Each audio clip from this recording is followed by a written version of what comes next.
Hi மக்களே வணக்கம். Big Boss season 9 எல்லோரும் நம்ம சேனலை சப்ஸ்கிரைப் பண்ணிட்டு உங்கள் ஆதரவு தெரிவிச்சிங்க. இப்போ பார்த்தீங்கன்னா அமித் உள்ளே வந்திருக்காரு இல்லைங்களா, அவர் வந்து சாண்ட்ரா பற்றி புட்டு வைக்கிறாருங்க. என்னென்னு பார்த்தீங்கன்னா அவங்க அந்த ட்ராமாவில் ஸ்டார்ட் பண்ணி எல்லாரையும் குறை சொல்லியிருக்காங்க. ஸோ எல்லாத்தையுமே ஒன்று விடாமல் பார்த்தீங்கன்னா எல்லாத்தையும் பார்க்குறவங்கிட்ட எல்லாம் ஒப்பிக்கிறாருங்க. அதுவும் முக்கியமாக பார்த்தீங்கன்னா நம்ம விக்ரம்கிட்ட வந்து உட்காந்து பேசுகிறாரு. அப்போ வந்து அப்படி சொல்கிறாரு, உங்களை நான் எப்படி நம்புறது, நீங்கள் இப்போ நீங்களா வந்து என்கிட்ட உட்காந்து பேசிட்டு கடைசியில் வந்து என்னையே போய் பின்னாடி போய் திட்ட ஆரம்பிச்சிட்டிங்க, வேறு மாதிரி பேச ஆரம்பிச்சிட்டிங்க. இதெல்லாம் என்ன மாதிரி ஒரு ஆட்டிடியூடுன்னு தெரில எனக்கு. நான் இவங்கள நம்பி நிறைய விஷயங்கள் ஷேர் பண்ணேன், இவங்களுக்கு அவ்வளோ ஆறுதலாக சொன்னேன். பட் ஆனால் இவங்க என்னையுமே கடைசியில் இப்படி பண்ணிட்டாங்க.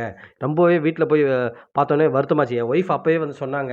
அப்போவே பார்த்தீங்கன்னா அமித்தோட ஒய்ஃப் சொல்லியிருப்பாங்க, சேச்சியை நம்பாத, கேரளா பிக் பாஸு, இந்த தமிழ்நாடு பிக் பாஸு எல்லாத்தையும் ஒன்றா கரைச்சி குடிச்சிட்டு வந்திருக்காங்க. சேச்சியை மட்டும் எப்பவுமே நம்பாதன்னு சொல்லிட்டு போனாங்க.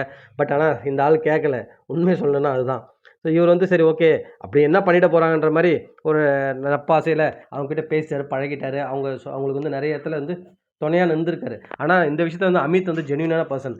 யார்கிட்டுமே பெருசாக வந்து அவர் இங்கே இருக்கும்போது பார்த்தீங்கன்னா பெருசாக எந்த ஒரு வாக்குவாதத்தில் போய் ஈடுபடல. ஒரு சின்ன சண்டை வந்தது அவருக்கும் கானா இடத்துல ஒரு டைம் வந்துச்சு. அது உடனே சரியாயிடுச்சு. அது என்னன்னா அவங்க 2 பேரும் இந்த மியூச்சுவலாக அந்த ஃப்ரெண்ட்ஸ், ஸோ அந்த இதில் சண்டை போட்டதா உரிமையில். பட் அதை கூட பெருசாக நம்ம சொல்ல முடியாது. பட் இப்போ பார்த்தீங்கன்னா மனுஷன் வந்து ரொம்பவே தெளிவாக வந்திருக்காரு.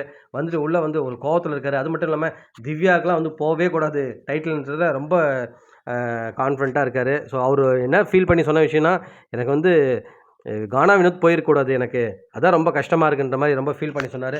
ஆமாம், நம்ம எல்லாருமே அதான் சொல்லிட்டோம் மக்களே, கானா வினோத் போயிருக்கக்கூடாதுன்னு தான் சொல்கிறோம். பட் என்ன பண்ணுறது, எல்லாம் முடிஞ்சு போச்சு. இதுக்கப்புறம் சொல்கிறதுக்கு ஒன்றும் இல்லை. ஸோ பார்க்கலாம் மக்களே, மீண்டும் அடுத்த வீடியோவில் உங்களை சந்திக்கிறேன். நன்றி.